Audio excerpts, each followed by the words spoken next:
The machine we have behind us is a 1908 Dolbeer steam logging machine, and its purpose was to pull logs through the forest so that they would eventually be transported to the sawmill.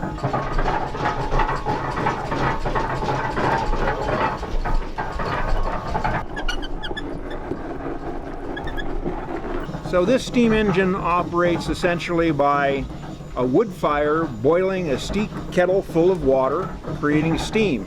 It carries a variety of whistles on it, but back in the day, really, it only had one whistle for purposes of communication within the forest.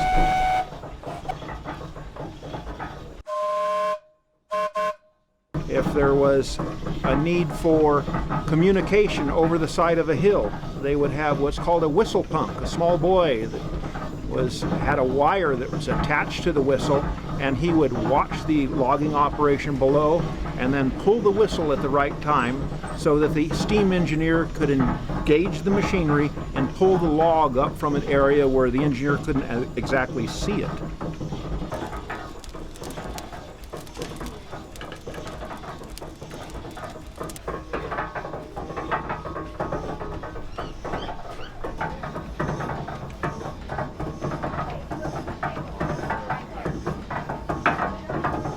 So what we will be doing is a demonstration of how this machine actually moved logs through the forest.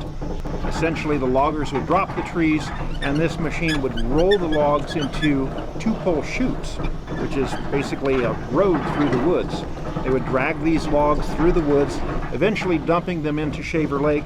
It would be gathered up by the steamboat, the Michigan, transported over to the sawmill. The sawmill would then cut them into boards. The boards would then be dried, and after a period of time, when they had sufficient buoyancy, they would kick them into the flume.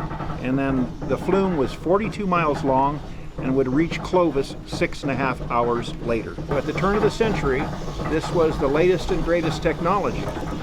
And so for 108 years old, it's a pretty fascinating machine.